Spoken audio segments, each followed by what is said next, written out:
So in this segment, we're going to be discussing a clip from Sky News. It's based on a new book that's coming out. I think it's already come out actually.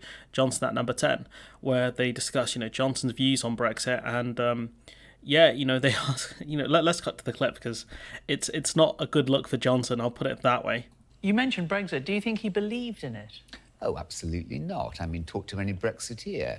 And they all say that they never regarded him as one of their own. He never joined the Brexit groups that ambitious Tories did on their way up the greasy pole of politics. After it was over, he really couldn't care very much about getting that Brexit benefit. Of course, he's convinced himself now that he was a Brexiteer. At the time that many people are beginning to wonder whether it really was such a smart move. No, I mean, he did it because it was going to be the best course of action to deliver his dream, which was to become Prime Minister.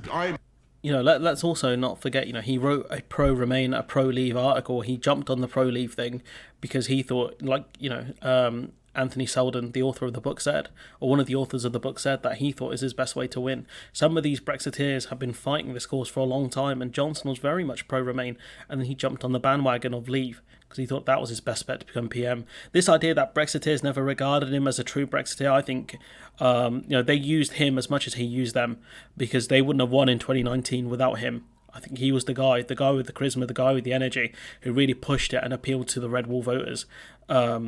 As well as appealing to Blue Wall voters and managed to get the majority. I don't think any other Conservative politician could have done what he did. He was a key member of the Vote Leave campaign as well. I think if he was on the Remain team, I think Remain could have won it, I'll be honest.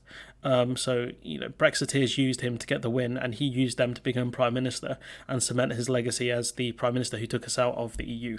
I'm actually a bit of a fan in some ways of the European community. If we didn't have a European community, no doubt we would invent something like it. We would invent a means of association between the sovereign states of Europe overnight. We'd have some sort of organisation in Brussels overnight. It was extraordinary that within 2 years of winning a significant landslide election that should have guaranteed him 5 years in power, he had his own party baying for his departure. I mean, it was a really bad period of government for Britain.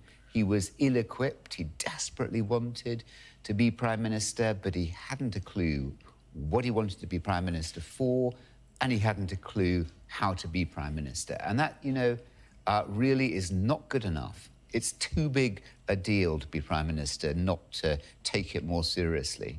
No, I think for me, he's one of those people, he desperately wanted power, but had no idea what to do with it. Similar to what Trump did in the presidential race. He wanted the legacy, the prestige, the power of being Prime Minister, but didn't know how to lead. And that was one of Johnson's problems. He let things slide too much.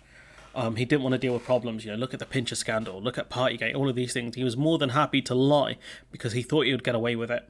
And it turned out in the end he was just desperate to get through the day. He didn't care about tomorrow. And it was the Pincher scandal that took him up because there were enough people to say what you just said there was a lie. And ministers had enough of being told lies effectively about what Johnson did or did not know about the Pincher scandal. And that ties in with Partygate and all the other stuff that happened, all the other lies that he told and that he pushed ministers to say because he surrounded himself with yes men in the end. But, going back to the main topic, which is, do you think Johnson believed in Brexit? I think Johnson believes in himself. He'll believe whatever it takes to win. And that's his biggest asset and his biggest liability. He'll do whatever it takes to win. And he did that. Do I think he's pro-Brexit? Probably not, I'll be honest. But his plan was win the ERG, win the Eurosceptics, go into 2019 when David Cameron wasn't going to run again, win the Tory leadership contest, become Prime Minister. And his timeline did work out in the end, just not the way he wanted it to go. And that's what's tragic. A guy who was desperate for power, desperate to be world king since he was a child, got power and decided to just kind of burn it down. That was the thing. And what he's done to the country, he cemented his legacy, but it will not be in the positive way that he wants to be remembered. That's going to be his biggest failure, I think, for himself.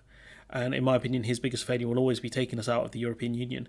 Probably COVID, actually. COVID, people died. Lots of people died because of his actions during the pandemic. So the pandemic 1 and Brexit being 2. But anyways, I'm going to leave it there. Let me know what you think in the comments below. A like, comment, share, subscribe. Maybe I'll pick up this book when it's cheaper on eBay and I'll give it a read. We'll see. I think Bowler Hatman's covering it, so that might be interesting.